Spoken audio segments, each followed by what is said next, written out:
ॐ अज्ञानतिमिरन्धस्य ज्ञानाञ्जनशलाकया चक्षुरन्मिलितं येन तस्मै श्रीगुरुवे नमः।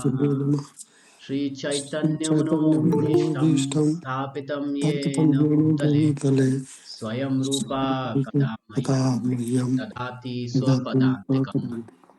वन्देऽहं श्रीगुरो श्रीयुक्तापदकमलं श्रीगुरून् वैष्णवांश्च श्रीरूपं साग्रजातं सहगण रघुनाथामृतं तं सजीवं साद्वैतं सावधूतं परिजनसहितं कृष्णचैतन्यदेवं श्रीराधा कृष्णपदान् सहगण ललिता श्रीविशाखान्वितांश्च। हे कृष्ण करुणा सिंधु दीनबंधु जगतपते गोपेश गोपिका कांत राधा कांत नमोस्तुते। तप्तकांचन गौरांगी राधे वृंदावनेश्वरी वृषभानुसुते देवी प्रणमामि हरिप्रिये। वाञ्छाकल्पतरुभ्यश्च कृपा सिन्धुव एव च पतितानां पावनेभ्यो वैष्णवेभ्यो नमो नमः। जय श्री कृष्ण चैतन्य प्रभु नित्यानंद श्री अद्वैत गदाधर शिवासादि गौर भक्तवृंद।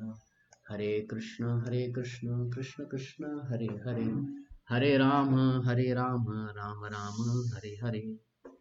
So welcome everyone to Corporate Gita reading program every Friday 1 to 2 p.m. It's going on for more than a year and we have reached chapter 7. Mhm. So even though some may join in between, still don't worry. I will make sure that uh, the everyone is on the same page and they have the same understanding of the even the previous chapters also. Okay. So last time we completed till 7th chapter 24th verse. Hmm. Just to make a small recap, this particular chapter 7 uh, is the biodata of of Sri Krishna. Why? Because in the in the 6th chapter that we finished, Dhyan Yoga, at the very end of it, Krishna is saying to Arjuna that a yogi is greater than ascetic. So basically, he's telling Arjuna to become a yogi, and he's saying he's greater than ascetic. Ascetic means those who do tapasya, on one leg in the Himalayas. So you say even better than that is you become a yogi. Then he is greater than the empiricist. Empiricists are those who are into philosophical talk, too much into philosophy, argument, logic. So those are empiricists. And then greater than fruitive workers. Fruitive workers are karma kandis.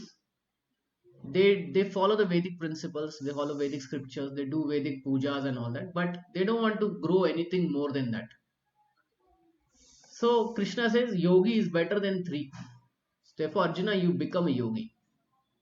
And then he says, of all yogis, there are many yogis now. One who thinks of me, thinks of Krishna within himself, renders transcendental loving service to me. So those who serve Krishna with love, that is the greatest yogi. Is the most intimately united me in the highest of all. Okay, that is my opinion. So Krishna says like this. Now the very natural question comes: why is Krishna putting him into picture in becoming the process of yogi, where one does yoga? Now yoga has a very broader meaning. Yoga doesn't uh, only mean the yogasanas or the yoga studios that we see in our city. It is a small part of it. Ultimately, those yogasanas and pranayams are meant to control our mind and senses, and then with the help of mind we do meditation. Okay, that whole thing is yoga. Okay, so when we meditate and then we slowly then meditate on the supreme lord within our heart, and then we can perceive him within our heart. So that is the whole process of yoga. In that, Krishna is saying the yogi who meditates on Krishna is the highest of all. Who meditates on me is the highest of all. And he does one more thing, is that that yogi is doing transcendental loving service. So the word that Krishna uses here is bhajate, bhajate yo ma, transcendental loving service or devotional service. When there is a devotion for Krishna and one who is thinking only about Krishna, then he is highest. Krishna mentioned. Now question is, Krishna is teaching yoga to Arjuna in Bhagavad Gita, right? So why does he put himself in the picture, and he says that you have to, do that yoga for me? Now the very natural question one may have is, who is this Krishna, right? And why to Thomas? Prabhuji, Yeah, Prabhuji, because he is the Supreme Lord yeah. I'm and getting, I'm Arjuna. getting, I'm getting to that point, but I was just trying to bring others on the same page. Okay, so why Krishna? So there are few instances before the sixth chapter where Krishna indicates that he is not a common person, and one of Yes, them we saw that in the fourth chapter of Bhagavad Gita. In the fourth chapter of Bhagavad Gita, we have this very nice verses. Few of them I will talk now, where Krishna says, I instructed this imperishable science of yoga. This imperishable science of yoga is nothing but Bhagavad Gita. Okay, so the knowledge of Bhagavad Gita, he gave it to who? Sun God, Vivaswan. His name is Vivaswan. So he gave it to Sun God. Sun God gave it to his own son Manu. Manu gave it to his son Ikshvaku, and that's how it has been sent down. Okay. Then that particular parampara broke. Hmm. Now the question is, Krishna was born 5,000 years ago. Arjuna was also born that time. And Krishna is telling, I gave the knowledge to Sun God. One may have this natural question, right? How it is possible? Like, you and me have taken birth in some 30, 40 years ago. But now I am telling, I gave this knowledge to Shivaji Maharaj or to Mahatma Gandhi when he was in South Africa. Now that is almost 100 years back. So you will ask this question to me, man, you were not even born by that time. How it is possible? Are you faking? Same question Arjuna asked to Krishna in this particular chapter. Arjuna says, the sun god is senior by birth to you. How am I to understand in the beginning you instructed this science to him? Then Krishna says something about himself which only applies to him, but doesn't apply to us. Many, many births both you and I have passed. So we take many births. Why? Because we are not the body but the soul. We keep taking new births. I can remember all of them, but you cannot. So Krishna is saying, many, many births we have taken. I can remember, you cannot. Okay, that is one thing. Then he says, although I am unborn, my transcendent body never deteriorates, and although I am the Lord of all living entities, I still appear every millennium in my original transcendental form. And he gives this particular verse, which is very famous of Bhagavad Gita. Yada yada hi dharmasya glanir bhavati bharatah adbhutanam adharmasya tadatmi srijamyaham. So whenever there is adharma, I come here again and again, millennium after millennium, I appear. So he gives very little indication who he is. So at this point in fourth chapter, Arjuna knows that, okay, he can remember all his past life. I cannot. Okay, he gave this knowledge to Sun God. Okay, and whenever there is religious decline, he appears on this earth. But that much only information he gave, nothing more than that. So when he talks about in the last chapter that you have to think about me, you have to do transcendental loving service to me, one may have this natural question: why Krishna? and that becomes the topic of seventh chapter. So that's why I say seventh chapter is the biodata of Krishna. Like you may apply to a company and they will ask you why do you think you are suitable for this job. Then what will you do? What will you do? How will you explain you are suitable for this job? By telling about myself, Yeah, like, you will open the resume and you will show them, yeah, right? yeah, And you yeah. will, so that's same thing Krishna now talks about himself in this, from this chapter, seventh chapter, till before he has talked about the processes of yoga. And he kept saying that ultimately one should, you know, perceive the supreme lord in the process of yoga. In this particular chapter he openly says, and we'll go to few points and then we will go to 7.25 where we will continue. First he says, I will declare you this knowledge, both phenomenal and numerous. Having known, nothing shall remain for you to be known. End of all knowledge I will give you. Hardly one knows me in truth. I'm just reading few points, okay? So not everyone knows me in truth. Some think I'm just a historical person. Some think I am a cowherd boy. Some think I'm a cunning person. But Arjuna, earth, water, fire, air, ether, mind, intelligence, false ego are my energies. Interesting. You know, we will say my energy. My energy is what? My energy is this property, that property, you know, so many people under me. Look at Krishna's energy. Direct, the whole earth is under him. All the water that is there in the universe is under him. All that fire is there under him. So he's coming to one point. He's saying all that is material and all that is spiritual in this world, know for certain that I am both the origin and the dissolution. From me comes everything. Okay. There is no truth superior to me. Everything rests upon me as pearls are strung on the thread. So the highest truth is me. No truth beyond that. Okay. Then few things he says. I'll pick up this one. I am the original seed of all existence. All life that we see in this world, that origin is Krishna.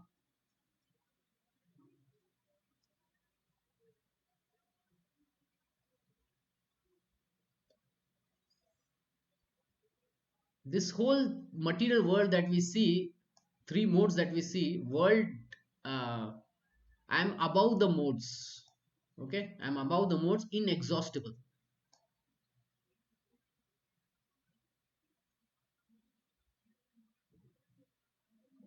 Okay, now he says I am, so basically he's indicating that I am that supreme lord who created this whole thing. Okay, and I keep appearing whenever a dharma happens. Now this particular dharma of Mahabharat war is happening. I have come here, and in the very first hour of of Mahabharat war was when the Bhagavad Gita was spoken. Okay, so then he says there are four types of people who surrender to me. Surrender means sharanagati, who take sharan of Krishna. Who are those? First he says those four who don't, and then he says another four who do. So those who don't surrender, firstly, those who are completely foolish. They're in this world, they only want to work, work, work, and they just want to earn, and then they want to forget. They want to don't do anything more than that. They are not at all interested in God. They never surrender to Krishna, or they never even surrender to any kind of God. One who is lowest among the mankind. These are those who study the scriptures, but they only study the scripture for the sake of studying, nothing more than that. I have to get a PhD, that's why I study.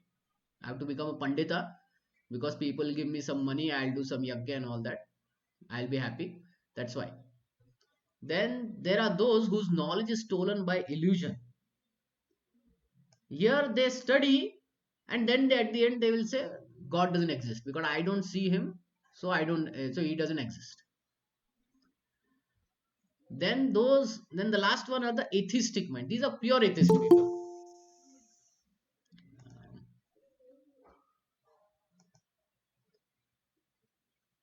these are pure atheistic people. What they do is they directly blaspheme God. Even if he's there, I will fight with him. Such people don't surrender. Then Krishna says there are four kinds of people who surrender, who do devotional service to me. First is distressed, meaning so much problems are there in this world, so people definitely approach God. So Krishna said they approach me to resolve their problems. Then the second is desire of wealth. People want wealth to live, enjoy in this world and all that. So they approach God. So Krishna said these also surrender. Then there are inquisitive. Inquisitive means they are very good people. They want to know, various kinds of knowledge is there in this world. So they also approach God. God is the source of all knowledge, so they approach him. Then through the Vedas, through the scriptures, Krishna provides them all the knowledge. They'll study that. They're more into study, but they approach God. Then there are those who only want to know God. Okay, so like this, there are four kinds of people who surrender and who don't surrender unto Krishna. So he says this thing. Now we'll go to our verse today. Any question or comment? You can interrupt and ask me. Any question or comment? No, Prabhuji. Anyone else? So we have questions, but I think let us travel. Then we'll ask questions, Prabhuji. No, it's okay. You ask the question. No, You it's the are, beginning only, Prabhuji. Like these four kind of huh. those who surrender, that is Hmm. very clear. But those who do not surrender, Those don't it's surrender. Huh? Okay. yeah. So, but because that is just to keep away, like so these qualities should not be there. Meaning, So yeah, those who do not surrender, that description is a little more complex, I think. okay. So when I had taken the class, I had made some points. I Yes, will yes. just go. See, today we may not see a lot of people like that, but few people will definitely see. Like first one is the foolish, mudha. Mudhas are those Okay. who are workaholics, karmis. They only want to work like animal. They don't want to think anything beyond that. And we see such people around. They are happy with their work and they get their salary and that's it. पैसा मिल गया मुझे, I am happy. क्यों भगवान क्यों चाहिए? Right? Understood, Prabhu. Yeah, this Yeah. is clear. Yeah, Prabhu. Why we need God? Why we need God? We need God because this world He created, and we are going in the cycle of birth and death again and again and again and again. Punarapi jananam, puranapi maranam. Now, enough of being, sometime man, sometime woman, sometime animal, sometime tree. So I need to get out of this. That's why we need God. You tell me how this system works and how to get out of it. Only God can tell, right? So that's why we need. But the foolish people, they just think, I got my money now, I'm happy now. So such people don't surrender. We see so many people. See, only when they have problems in their life, we will see them going to temples, right? Otherwise, everything is going fine, na? We will see them having parties, in parties only. Agreed? Yes, Prabhu. Yes, So Prabhu. that category doesn't surrender. Then second is Naradhamas. Naradhamas are lowest amount. These are cultured people, okay? They know Vedic principles, they know religiosity and all that, but they won't take up. They'll just do it for a show, but they won't go further deeper into it. Then the third kind of people are Maya Aparata Jnanaha.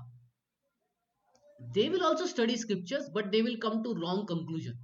And what will be the wrong conclusion? God is ordinary or he's dead. He's no more.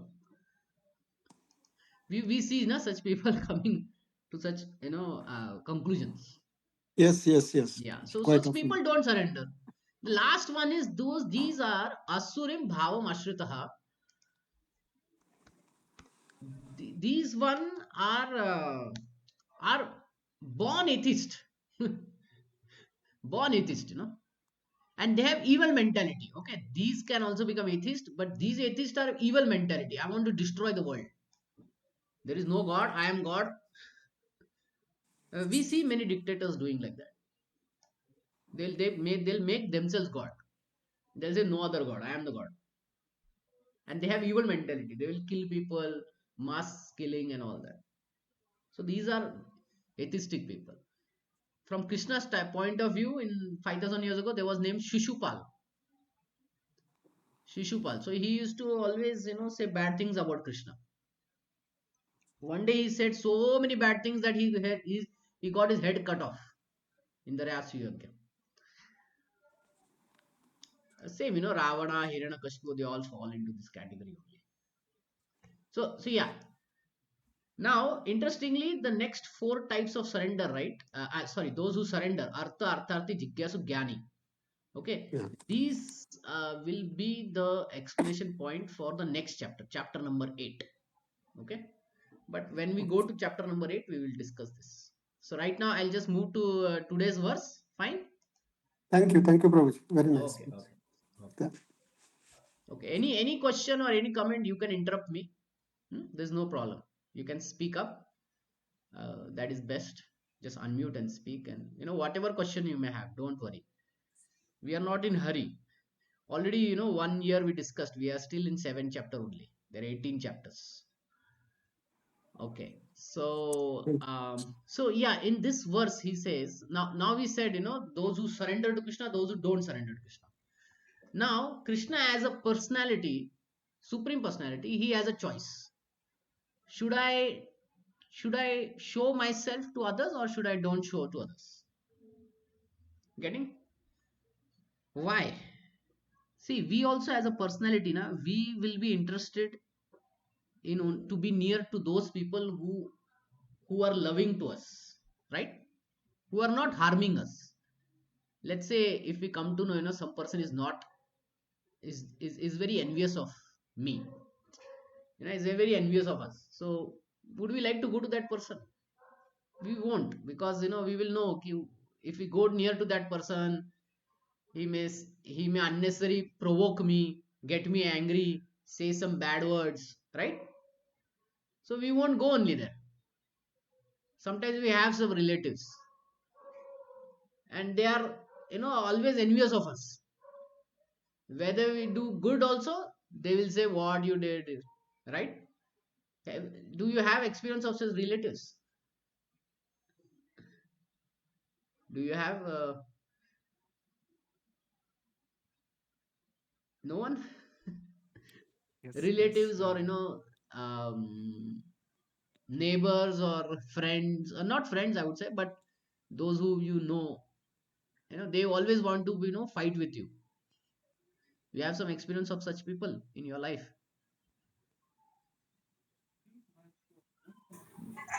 Yes, Prabhuji. Yeah. So Prabhuji, what will you yes. do when you see that person coming to you? We'll try to avoid Yeah, them. we'll try to Avoid. avoid it. Yes. So Krishna, even though he's Supreme Lord, he covers himself to those who are not interested in him. So that's today's verse 25. नाहं प्रकाशः सर्वस्य योग माया समावृतः मूढ़ोऽयं नाभिजानाति लोको माम अजयम अजम अव्ययम. I am never manifest to the foolish and unintelligent. For them I am covered by the internal potency, and therefore they do not know I am unborn and infallible. So those who are foolish and unintelligent, they don't want to know me. I don't show them. I cover myself. So they conclude, what? So when Krishna was 5,000 years ago, there were many who were concluding, "Arey, he's just a small boy." You know, Krishna's body is very soft. It's not like these bodies that we see in the gym, na. It is not like that. It's a very soft body, and one may say, "Arey, does he have that power or not?" Hmm? Krishna looks very young boy.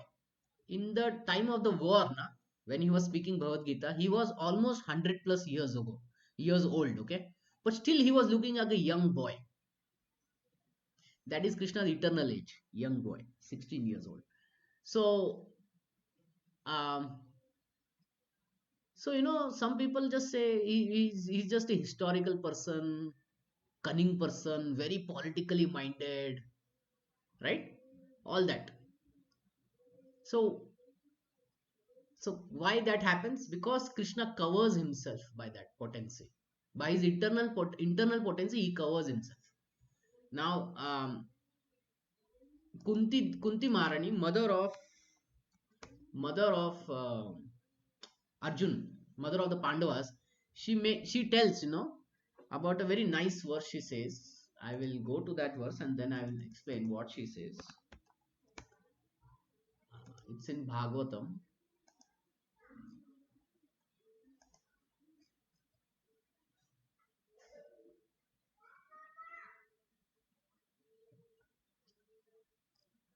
This one.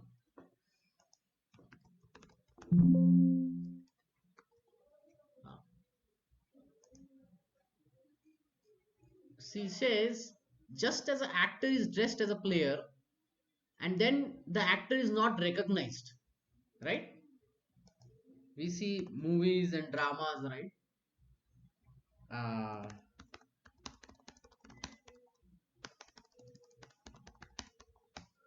ah,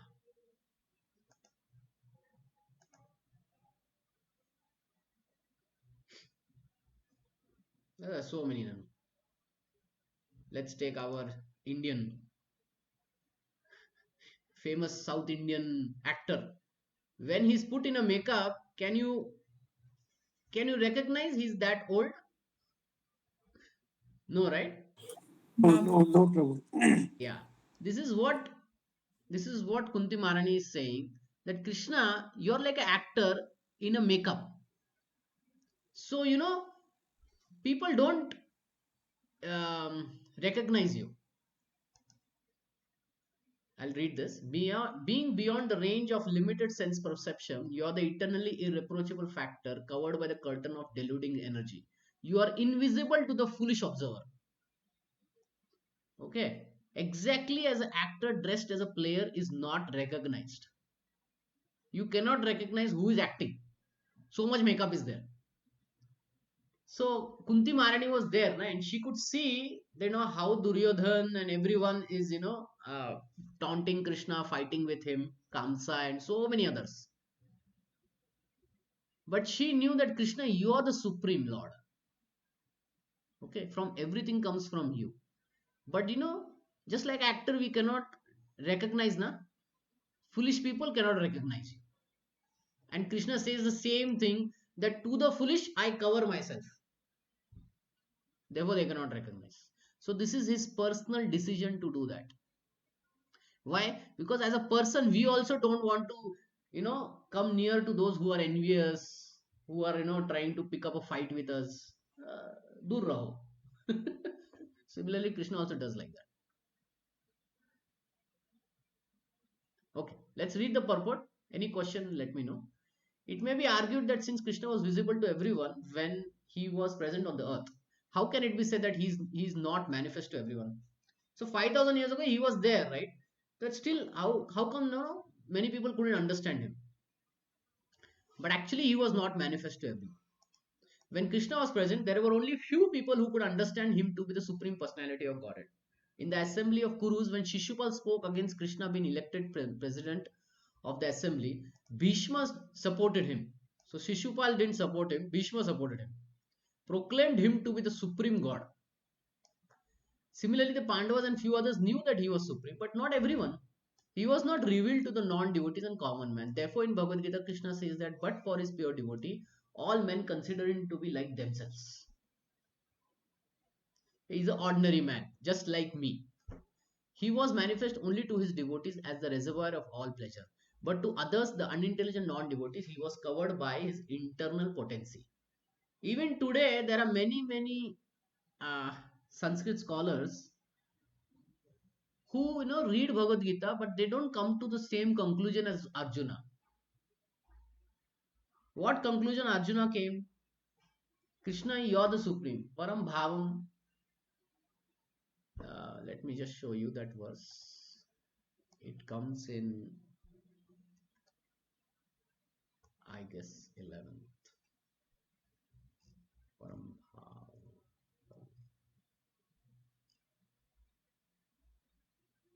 Maybe it just comes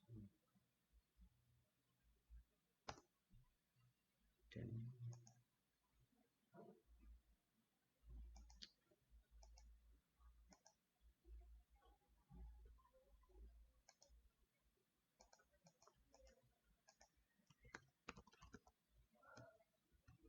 Yeah, this one. Arjuna says, Param Brahma Param Dhama Pavitram Paramam Bhavam Purusham Shashvatam Devyam Adi Devam Ajam Vibhum. So many times he's saying Param, Param, Param. Param means what? Topmost. Nothing beyond that, right? Param Brahma. Brahma here means spiritual. You're the topmost spiritual being. Param Dhama. Dhama means abode. Abode means a place. So topmost place. Pavitram. You are completely pure. Paramam. Bhava. Purusha. Topmost Purusha, who is Purusha means personality, who is Pavitram, pure, Paramam, supreme, Shashvatam, eternal, Divyam. Divyam means transcendental. Adi Devam. There are so many Devatas. Off the top of it, you are Adi Deva. Ajam Vibhum. You are not born. Like that. So, what point I was saying is.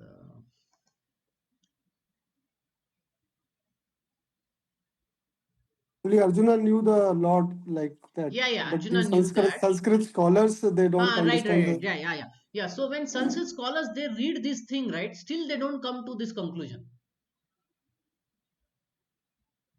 They say there are two, three things that they say. First thing that they say, first one famous translator is there. He says you should not surrender to Krishna, but something that is there within him you should surrender. That is one translation. Okay, they keep out Krishna away. Second, they say it is not Krishna whom we should surrender. He is not talking about Krishna. He is talking about the God within Krishna. Hmm? Now, Krishna says, my body and me are non different. So, therefore, we cannot make that kind of distinction.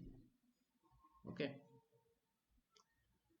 And some directly say that actually it is not Krishna, you can surrender to anyone. This is common translation that we hear. You can surrender to anyone, You can surrender to anyone. But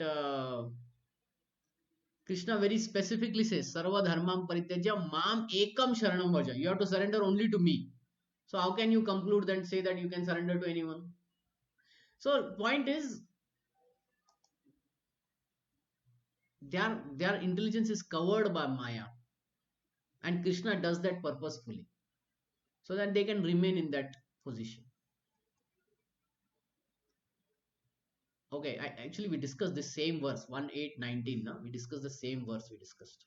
That, actor is in a makeup, no? We cannot identify.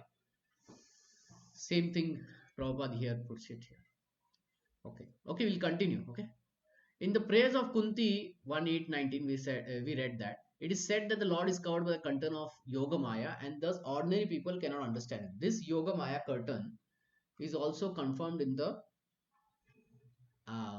Isha Upanishad, Mantra 15, Hiranyamaya Patrena. There are two kinds of blindness. One is when there is no light, right? When there is no light, we are kind of blind only.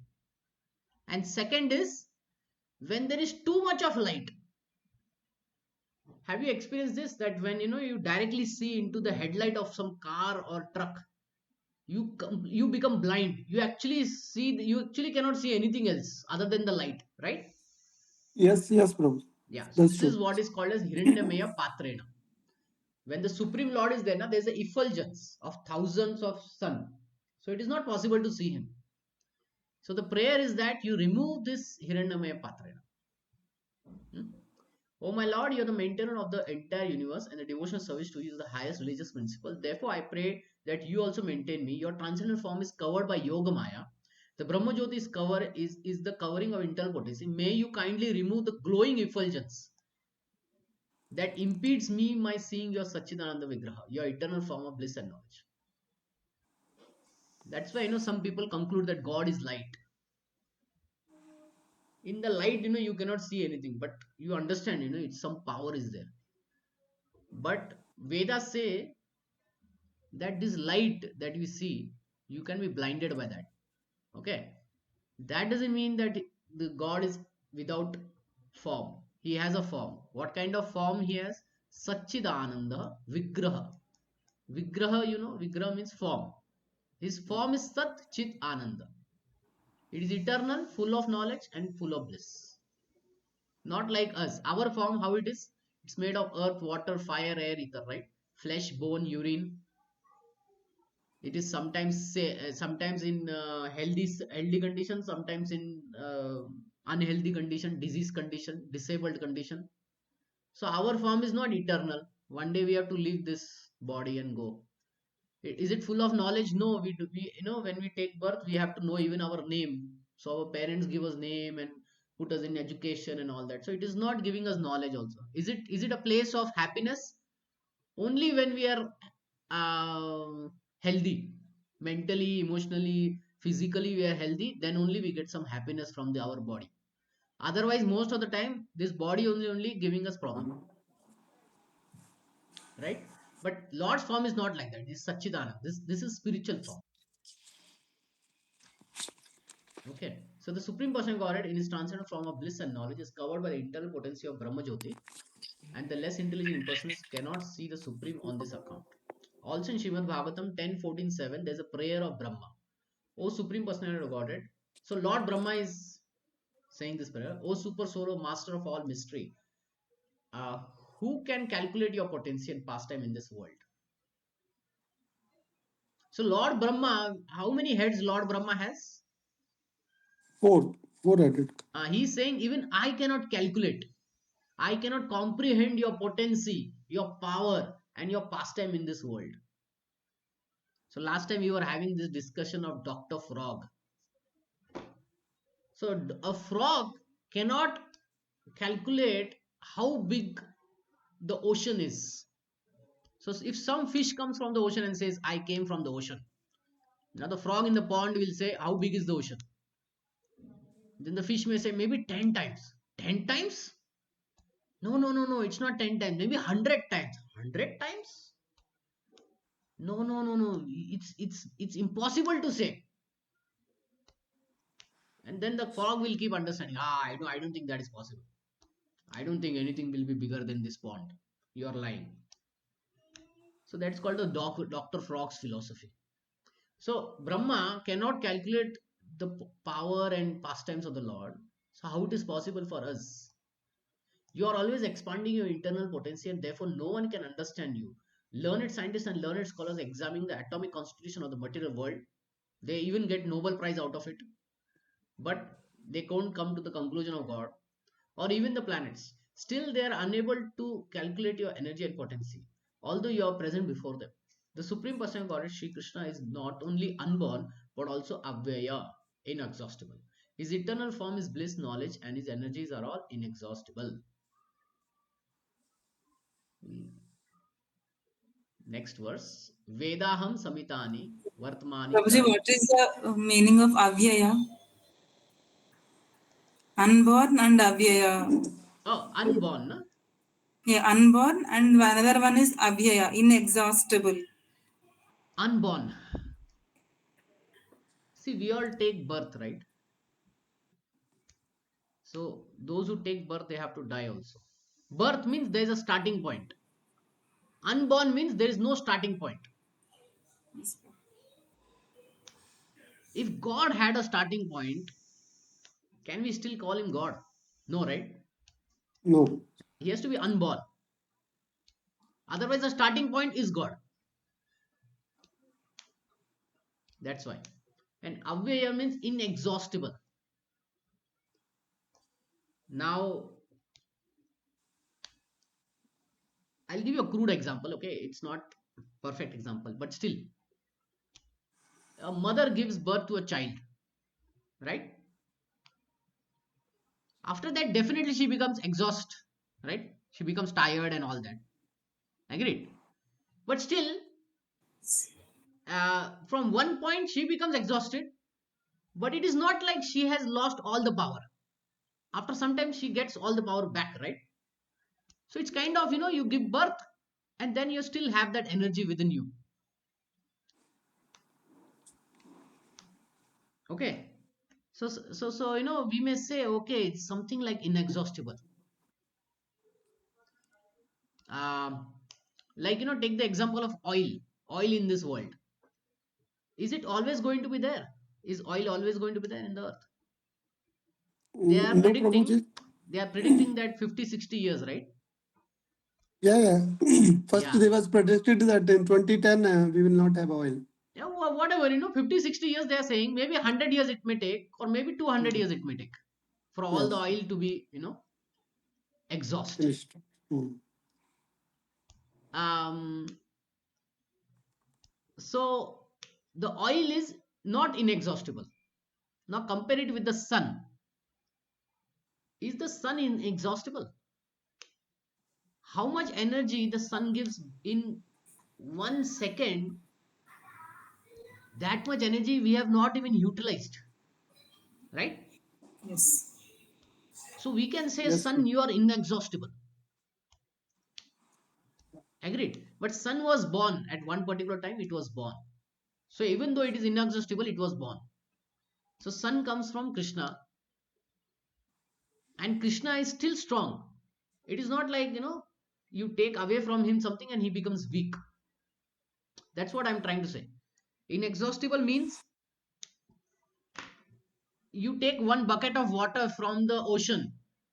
You cannot change the level of the ocean by taking one bucket of water. Then we'll Yes, call it yes. inexhaustible. That's what it means. Yeah. A mother may give birth to a child, but definitely some decrease of body will be there and all that, but still she is a full woman, right? I mean, in one sense, she's intact with her energy. So I'm just trying to make you understand what is the meaning of inexhaustible and exhaustible. Exhaustible means it is done. You take away something from it, gone. That origin thing is not having the same power.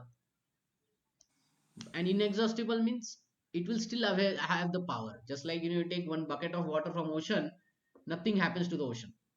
So it's inexhaustible. The sun is inexhaustible. Okay, but it has some starting point, so therefore it is not Krishna. So yeah, this is what it means. Any you understand, Mataji? Yes, Prabhuji. Yeah. Never ending power, you can put it like that. Never ending power.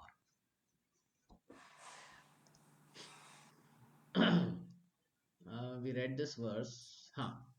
Oh Arjuna, as the supreme personality of Godhead, I know everything that has happened in the past, all that is happening in the present, and all the things that are yet to come. I also know all living entities, but me no one knows. This is another differentiating partner. He can point. He can see the future. He knows the past, and he knows what is happening. Not just in one living entity, but in every living entity, whether it be ant, amoeba, bacteria, anything. He knows everyone's past, present, and future. But do we know him? No. So that's the point he's making. Here, the question of personality and impersonality is clearly stated. If Krishna, the form of Supreme Lord, were Maya, like some say, Krishna is just an ordinary being. So if he was ordinary, just like impersonal is considered to be, then like the living entity, he would change his body and forget everything about his past life. Do we remember our past life? No. No, Prabhu. But Krishna says, I remember past life of all my lives. right? We read that in 4th chapter of Bhagavad Gita. Yes, So yes. anyone with material body cannot remember his past life. So Krishna is not having material body. That is the conclusion. If he is able to remember everything, then he doesn't have a material body. Material body means what? It is made of earth, water, fire, air, ether, blood, urine, bones, veins. So Krishna's body is not like that.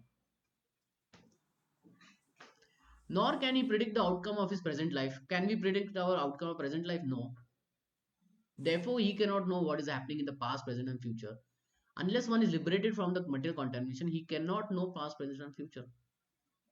Unlike ordinary human beings, Lord Krishna clearly says that he completely knows what has happened in the past, what is happening in the present, and what will happen in the future. In the 4th chapter, we have seen, I read this to you. In the 4th chapter, we have seen that Lord Krishna remembers instructing Vivaswan, the sun god, millions of years ago. Actually, it goes millions and millions of years ago. Krishna knows everything, every living entity, because he's situated in everyone's heart as super soul. He's situated in everyone's heart as super soul, so he knows what is past, present, future of every being. Ant, amoeba, bacteria, you name it, he knows it. The less intelligent, even if they are able to realize the impersonal Brahman, cannot realize Sri Krishna as a supreme person. Certainly, the transcendental body of Sri Krishna is not perishable. It is not perishable, just like ours is perishable, right? We are no more young people. I mean, we are all middle aged people in this call. I know that. Someone may be very young, but we are no more teenagers. Right? So, our body is perishable, but Krishna's body is not perishable. He is just like sun and Maya is like cloud. In the material world, we can see that there is sun and there are clouds and different stars and planets. The clouds may cover all the sky temporarily, but this covering is only apparent to our limited vision. The moon, the stars are actually not covered. So if a cloud is covering the sun, like in a rainy season, na, we see dark clouds and sun is not there. So is it really covering the sun? No. It is actually covering us. Those who have flown in aeroplane, na, you will see this. It is sometimes dark when we are, uh, what to say, taking off. Then the airplane, goes above the clouds, and then suddenly there is so much of light, right? Have you experienced this thing? Yes, yes, Yeah. Prabhuji. This is very Yeah. common. So the cloud is covering us. Okay, cloud is covering us. Um, we have any message or something? Oh, okay. So the cloud is covering us. Similarly, Maya is covering us. It's not covering the Supreme Lord. Now, why this understanding is important? Because let's say Maya is covering Supreme Lord. So then Maya becomes stronger than the Supreme Lord. That is not possible. So therefore, the right understanding is Maya is covering us from the Supreme Lord, because we are not that strong.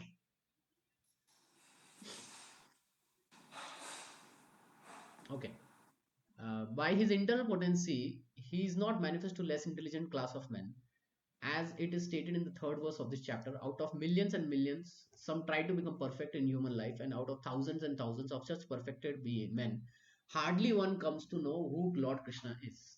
Even if one is perfectly by realization of impersonal Brahman or localized Paramatma, he cannot possibly understand the Supreme Personality of Godhead, Sri Krishna, without being Krishna conscious. So, Krishna is very difficult to understand. But there is a very easy way to understand. He has not told it here, he will say later. And the acharyas have already said that without Krishna, we need to be Krishna conscious to know Krishna. What does that mean? It will come in our further reading. Ichha dvesha samuthena dvanda mohena bharata sarva bhutani sammoham sarge yanti parantapa.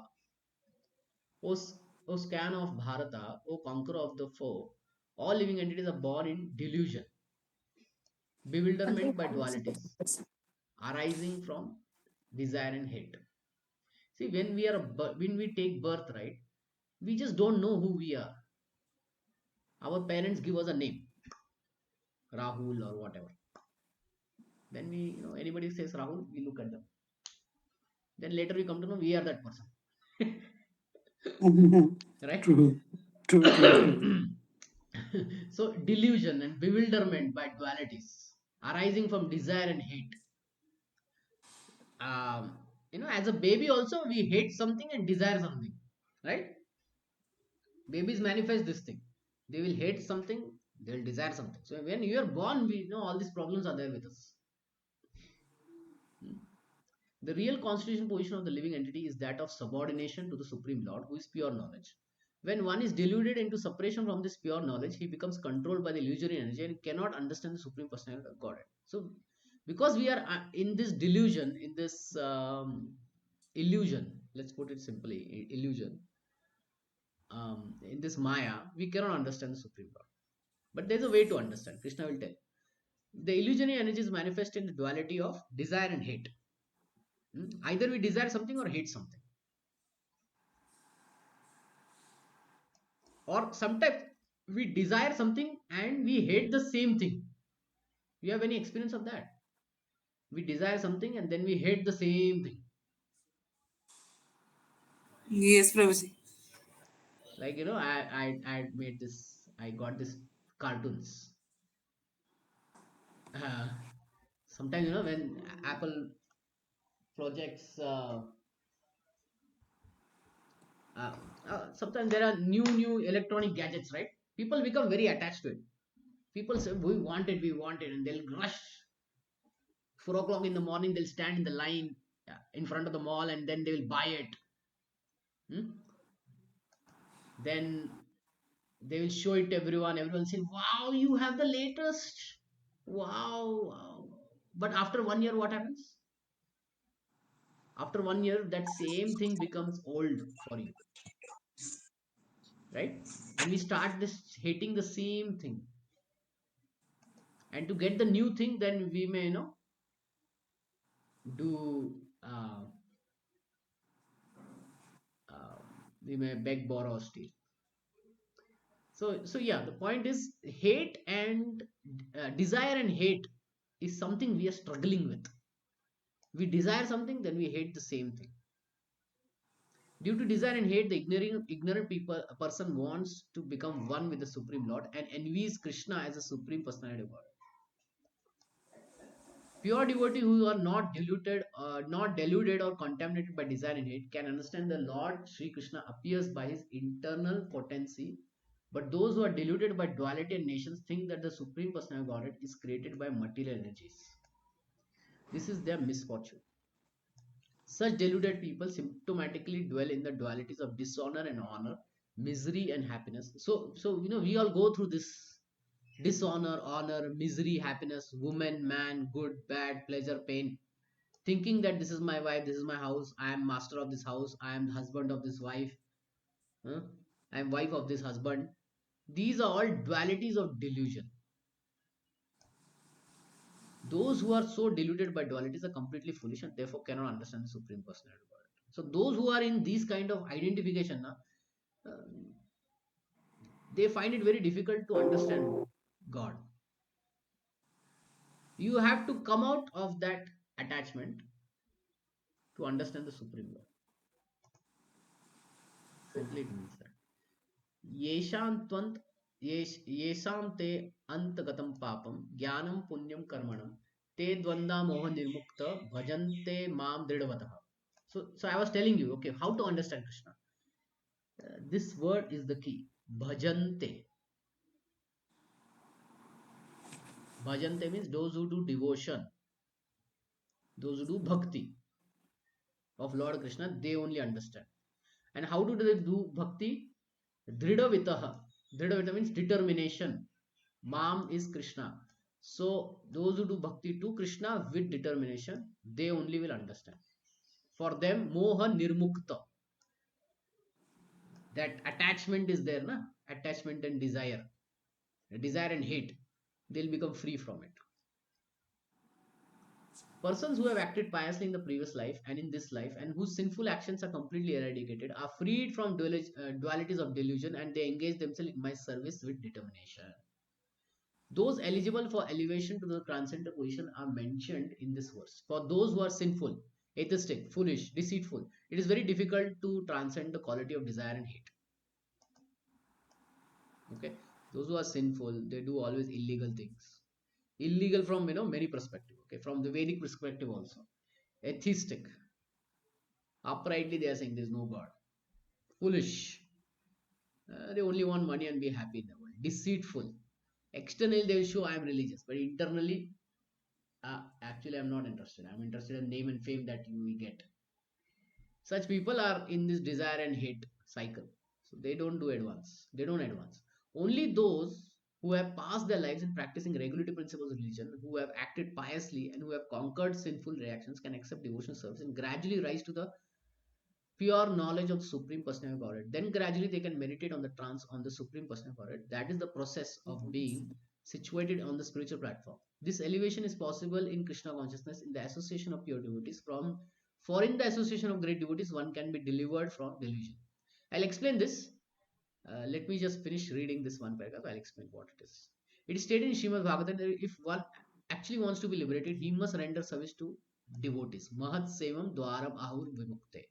But one who associates with materialistic person on the path leading to darkest region of existence, tamo dwaram yositam sangi sangam. All devotees of the Lord traverse this earth just to recover conditioned souls from their delusion. The impersonalists do not know that forgetting the constant position as subordinates to the Supreme Lord is the greatest violation of God's law. Unless one is reinstated in his own constitutional position, it is not possible for him to understand the Supreme Personality of Godhead or to be fully engaged in a transcendental loving service with determination. Okay, so a lot of things are said, but I will explain what it means. We'll take an example and we'll understand. So Krishna says only by bhakti you can understand him, right? How we can understand Krishna? How to understand Krishna? Right? That is the question. Answer is only by bhakti. Only by bhajante. Okay. Next natural question is how to get bhakti. Any comments? How to get bhakti? By associating with devotees, those who are by associating with devotees. See, many Krishna temple is there, everything is there. Why is it that one doesn't become a bhakta?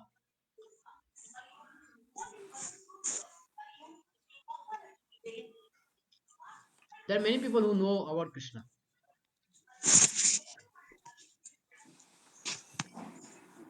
But why is it Why? that they still cannot understand Krishna? The endeavor is not sufficient. What is missing? Prabhuji, devotees always they say that they carry Krishna in their hearts. So when associates with them, they understand how great Krishna is, and slowly they start developing faith like that. So they get bhakti when they associate with devotees. Okay, okay. So how to get bhakti? By our own endeavors, we don't get bhakti. Bhakti is achieved, or a bhakta can only give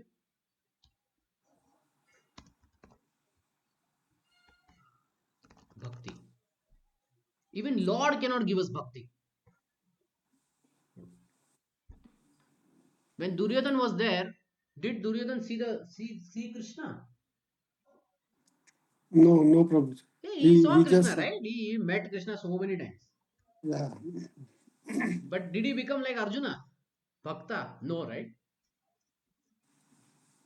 So even in front of God also we cannot. That's why even temples are there and all these things are there, na? People may go also, still they cannot become bhakta. They still remain confused.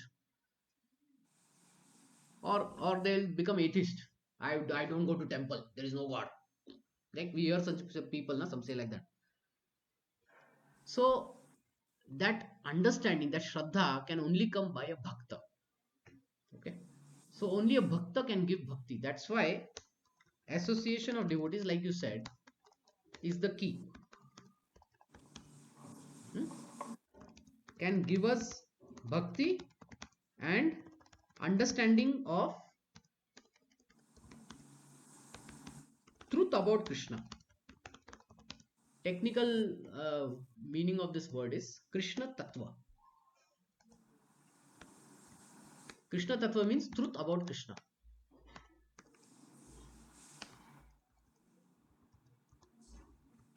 Tattvataha.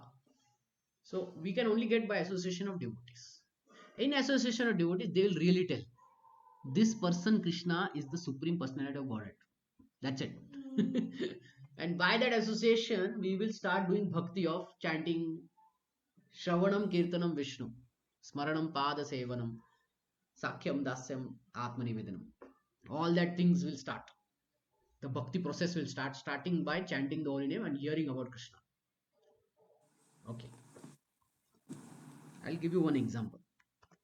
How many of you know about Valmiki? Prabhuji, Valmiki wrote Ramayana. He wrote Yes, Ramayana. Prabhu. Okay. What was he in his past before Ramayana? He was a hunter. Ah. He killed a swan. No. That was different. He didn't kill swan.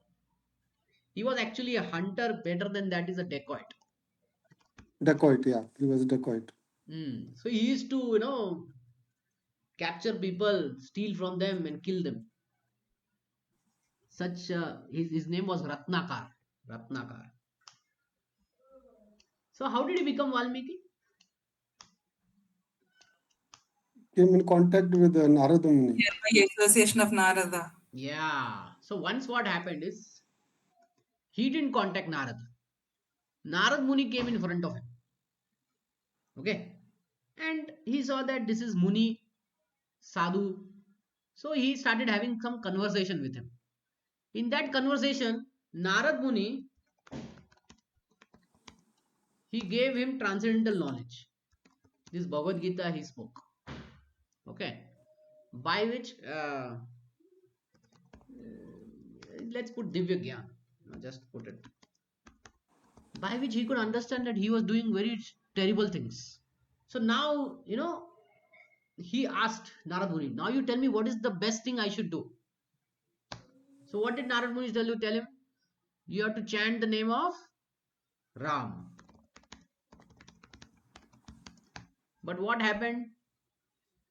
He When he says he started cannot chanting chant. name of Ram, he could only say Mara. Mara.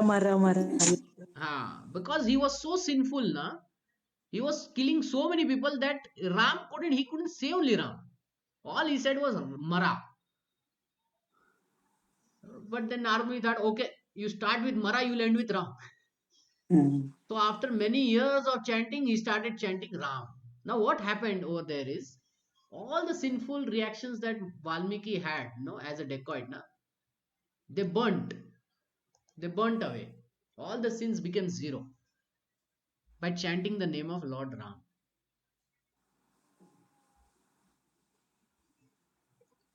What is so special in the name of the holy name, like Ram or Krishna or Vishnu or Narayan or Narsimha Varadev? Because these names are not material, they are spiritual. Material names are what? We discussed this, no? Material name Yes, and water, if you say. yeah. Okay. But yeah, just to keep it short, I'll still show. See, there is a difference between material name and spiritual name. Material name is, let's take anything, like I took this water. See, to quench our thirst, we need the object water, right? Just by saying water, our thirst doesn't quench. We need directly the object water. So actually the material word is such that the name and the word are two different things. Okay, the object and the name are two different things. Like someone may be called Aishwarya. Aishwarya means one who has lot of wealth. But it is not possible, na? One person may have a name Aishwarya and just because of that he is having wealth. No. The object and the name are two different things. But that is not the case of spiritual word. the spiritual word, which is the holy name of Hari, there the person and the name is the same. They are non-different. So the moment we say Krishna, the moment we say Rama, they are on our tongue and ear. And this is the process of bhakti. How it works is when we chant the name Krishna, when we chant the name Rama, it is spiritual word, and they directly come in our heart. And what is in our heart? Cholesterol. What kind of Or cholesterol? Lust, Paramatma. greed, anger. Greed and yes. This is what it removes. And when it removes this, then we become pure. Hmm? And then we can understand Krishna is the supreme personal God. This is the process of bhakti. Okay. So where were we? Prabhuji, Yeah. hello. Yeah. What made Narada Muni to come in front of Valmiki?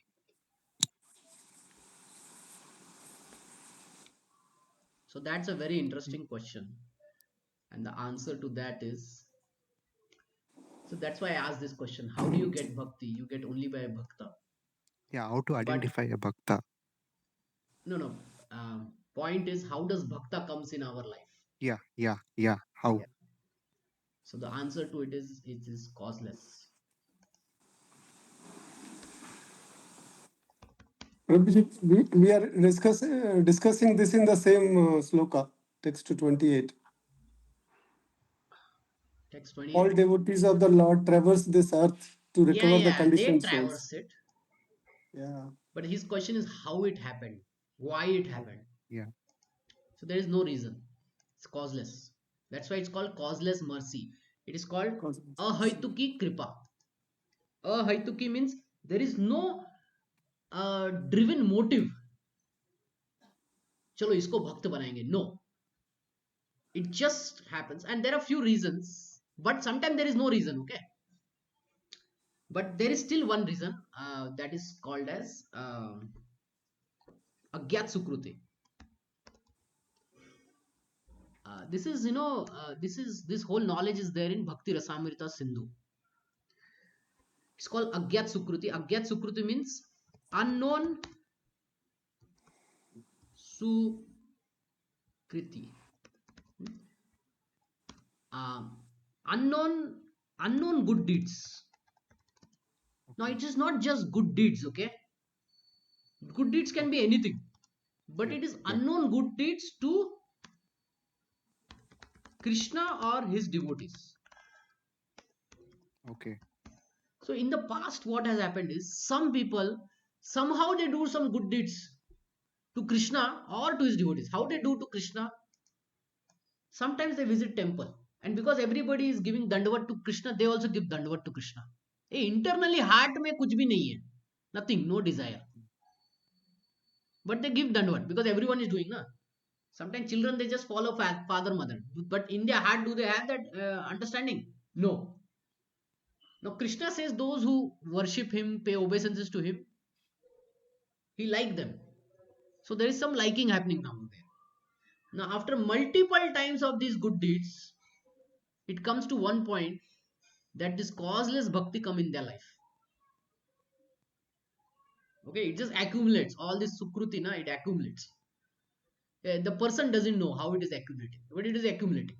Sometimes, there is some good deeds to a sadhu, a devotee of the Lord. And that person is not interested in that, but still he does. And he's not understanding why like that. He's not doing it with the intention to serve, but it just serves just for like that. But that small service to his devotees becomes the reason to get causeless bhakti. Okay. Now, why it is still causeless is because, to get bhakti, Krishna says in this verse that you should be free from sinful reactions. Sinful reactions should be completely eradicated, right? It should be zero. Okay. But then we find Valmiki, it was not zero. Huh? How come Valmiki could become Bhakta? It was not zero for him, na? For him at that point, the count was very high, in lakhs and crores of sinful reactions, right? He was killing people every day. So how he could get Krishna's mercy? So in the verse, Prabhupada says this thing, that the devotees give this mercy. And when it happens, Mahat Sevam. Mahat Sevam means what? Seva. So you serve these great devotees, then Dwaram Ahur Vimukte. Dwaram means door. The door of Mukti opens for you. So that's why I'm explaining that these sometimes these unknown deeds, in better words than deeds, is service. It happens either to Krishna or to his devotees. Especially if it happens to his devotees, na, this causeless mercy becomes very fast. Even if the person may be too sinful, it just comes. So fine, Valmiki was Ratnakar, okay, but there is a history that before even becoming Ratnakar, he had, what was he in his previous life, and that brought him Narad Muni in his life. Okay. I understood. Yeah. Yeah. So the thing is, Thanks. na, we cannot demand this, and Okay. we will not know the exact reason also. Okay. Thank you. But Thank over a you, period of time, Harish. over lifetimes, such good services to Krishna and his devotees keep accumulating. And one fine day, a pure devotee like Narad Muni appears in our life, and then we take to bhakti. Okay. Okay. Yeah. Thanks. Okay. Any last question or comment, or we can stop? We are 10 minutes over the meeting. Any last comment?